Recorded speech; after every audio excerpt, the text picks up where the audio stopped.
வணக்கங்க. இன்னைக்கு நம்ம பார்க்கறது ஜாமக்கோல் பிரசனத்துல திருமண சம்பந்தமான விஷயத்தை பத்தி பார்க்க போறோம். ஜாமக்கோலுக்கு திருமண சம்பந்தத்துக்கும் என்ன விஷயம் இருக்கு அப்படின்னு நீங்க கேட்பீங்க. பொதுவா திருமணம் பொருத்தம் பார்க்கும்போது வந்திருக்கக்கூடிய நபர்கள், அது ஆண் ஜாதகம் பெண் ஜாதகம் இரண்டு ஜாதகமே கொண்டு வந்த நபர்கள் நம்ம கையில ஜாதகம் கொடுக்கும்போது நம்ம அதை வாங்கக்கூடிய நேரம், அந்த நேரத்துக்கு உண்டான ஒரு பிரசனம் போட்டோம் அப்படின்னா அதுல என்ன பலன் வருது அந்த பிரசனத்துல அதே மாதிரியான பலன்கள் தான் இவங்களுடைய ஜாதகத்திலையும் இருக்கும் அப்படிங்கிறது அது மெயினான ஒரு மிகப்பெரிய சூட்சமமான விஷயம். இது எல்லாருடைய ஜாதகத்துக்குமே நாங்கள் அப்ளை பண்ணி பார்த்துருக்கோம். கரெக்டாக உட்கார் எக்ஸாக்டா அதனுடைய அடிப்படையில் இவங்க ஜாதகம் கொடுத்த நேரத்துக்கு உண்டான பிரசனம். இது ஆண் வீடு பெண் வீடு இருவருமே வந்திருக்காங்க. இருவருமே நம்மகிட்ட பிரசனம் பார்க்கறதுக்காக கொடுத்துருக்காங்க. இதுல குறிப்பா ஆண் வீட்டுல இருந்து நம்மகிட்ட பிரசனம் பார்க்கறதுக்கு அவங்க தான் மெயினா நம்ம கையில ஜாதகத்தை கொடுக்குறாங்க. அப்ப பார்த்தா அப்படின்னா இது இரு நபர் சம்பந்தப்பட்ட பிரசனம் அப்படிங்கிறதுனால இதுக்கு உதயம் அப்படிங்கிறது ஆண் எடுத்துக்கணும், மணமகன் அப்படின்னு எடுத்துக்கணும். ஆருடம் அப்படிங்கிறது மணமகள் பெண் அப்படின்னு எடுத்துக்கணும். அப்ப இதனுடைய அடிப்படையில் பார்த்தா அப்படின்னா ரிஷபோதயம் உதயத்தை நோக்கி உதயாதிபதினு சொல்லக்கூடிய சுக்கிரன் வராரு. ஏன்னா உதயம் 7 டிகிரி. அப்போ உதய 8, 9 அப்படியே முன்னாடி ஃப்ரண்ட்ல போவாரு. அப்போ உதயத்தை நோக்கி வரக்கூடிய கோள் சுக்கிரன். ஏன்னா பின்னாடி இருக்கிற ஜாம கிரகங்கள் இது பின்னோக்கி நகர்றதுனால உதயத்தை நோக்கி சுக்கிரன். அது 1, 6 கூடியவரா வராது. இது மெயினான விஷயம். திருமணத்துக்கு அப்படின்னா பிரசனத்துல நம்ம குறிப்பா புதனை பார்ப்போம். அப்போ 2, 5 கூடிய புதன் பார்த்தா அப்படின்னா அவரும் 4ல இருக்காரு. ரெண்டாவது ஆறுடம் பார்த்தா அப்படின்னா உதயத்துக்கு 4ஆம் வீட்டுல இருக்கு. 4 அப்படிங்கிறதுனா வீடு. அப்ப உங்களுடைய சொந்தக்காரங்களையே இவங்க பொண்ணு எடுக்கிறாங்க. அப்போ இது கரெக்டா உட்காந்துருச்சு பிரசனத்துல. அதே மாதிரி குறிப்பா பெண்ணுக்கு அப்படின்னு பார்த்தோம்னா பெண்ணுக்கு ஆறுடம். குறிப்பா திருமணத்துக்கு பார்க்கறதுனால உதயத்துக்கு 7ஆம் இடத்தை பார்க்கணும். இது ஆண்களுடைய திருமணத்தை குறிக்கும்.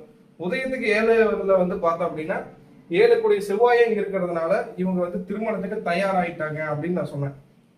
அப்ப நீங்க திருமணத்துக்கு தயாராயிட்டீங்க இந்த பொண்ணு வீட்டுக்காரங்கிட்ட.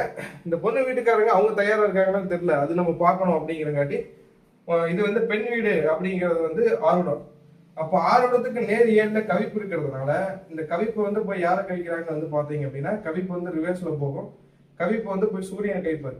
அப்போ கவிப்பு ஆறுடாதிபதி கவிப்பாரு. அப்போ பெண் வீட்டுல இந்த ஜாதகம் அவங்க பாக்குறதுல அவங்களுக்கு பெருசா ஈடுபாடு இல்லையா அப்படின்னு நான் கேட்டேன். ஆமாங்க, என் புள்ள படிச்சுட்டு இருக்காமா, இன்னொரு 3 வருஷம் முடியணுமாமா. அதுங்காட்டி நாங்க தான் அவசரப்படுறோம், புள்ள வீட்டுல அவசரப்படல. ஏன்னா எங்க பையனுக்கு வயசாயிட்டு இருக்கு. புள்ள வீட்டுல பார்த்தோம் அப்படின்னா இந்த புள்ள இப்போ 2nd இயர் தான் படிச்சுட்டு இருக்கு. எங்க பையனுக்கு ஏஜ் ஒரு 27 ஆச்சு. புள்ள இப்பதான் படிச்சுட்டு இருக்கு. அது காலேஜ் முடிச்சோன்னு பண்ணி வைக்கலான்ட்டு இருக்கோம் அப்படின்னு சொல்லி புள்ள வீட்டுல சொல்றாங்க. நாங்க என்ன சொல்றோம் அப்படின்னா இல்ல பாப்பா காலேஜ் போட்டு நாங்க பண்ணி வச்சுக்கிறோம், நாங்க பண்ணி காலேஜ் வச்சுக்கிறோம் அப்படிங்கிறாங்க. அப்ப இந்த இடத்துலயே பெண் வீடு அப்படிங்கிறது அங்க சம்மந்தப்பட்டது. பெண் வீட்டுனால இந்த கல்யாணம் மேக்சிமம் இதை எதிர்பார்க்க முடியாது அப்படிங்கிறது இந்த பிரசனத்துல வந்துருச்சு. சரி, இந்த பொருத்தம் உள்ள எப்படி இருக்கு அப்படின்னு நம்ம பார்க்கணும். இதுலயே நம்மளுக்கு பொருத்தம் தெரிஞ்சு போச்சு. ஆறுடத்துக்கு 7 இருக்கிறதுனால பிள்ளையோட ஜாதகம் சம்திங் ஏதோ ஒரு பிரச்சனை இருக்கும் ஜாதகத்துலயும். அதுங்காட்டி இது ஒத்து வராதுன்னு நம்ம முடிவு பண்ணிட்டோம். இவங்க 2 பேரும் கொடுத்த ஜாதகத்தை நம்ம வாங்கி பார்க்கும்போது பார்த்தோம் அப்படின்னா இந்த கவிப்பு என்ன ராசியில இருக்கு அப்படிங்கிறத மெயினா பார்க்கணும். கவிப்பு சனியோடைய ராசியில இருக்கு. அதே மாதிரி கவிப்பு கவிக்கிறது சூரியன்.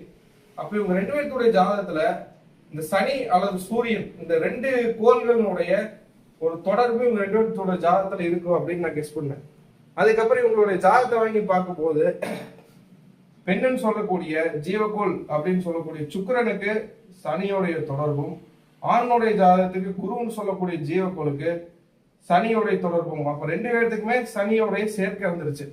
நாடி ஜோதிட விதிப்படி யாருடைய ஜாதகத்துல எல்லாமே குருவோடைய சனியோ அல்லது சுக்கிரனுடைய சனி வரும்போது அவங்களுடைய திருமண விதிகள்ல இந்த மாதிரியான விதிகள் அமைக்க கூடாது அப்படிங்கிறது இதுல ஒரு விதி அதுல இருக்கு. இதெல்லாம் நிறைய விதிகள் இருக்கு. இதுலயும் ஒரு விதி. அப்ப இதனுடைய அடிப்படையில பார்க்கும்போது இங்க பிரசனம் ஒத்து வராது அப்படிங்கறத இங்க மெயினா காமிச்சிருச்சு. அப்ப இதே மாதிரியான விஷயம் இந்த 2 பிளானட் சம்பந்தப்படும் அப்படின்னு பார்க்கும்போது இங்க குறிப்பா இந்த சனி இவங்க 2 பேருடைய ஜாதகத்துக்குமே சேர்க்கையே வந்துருச்சு.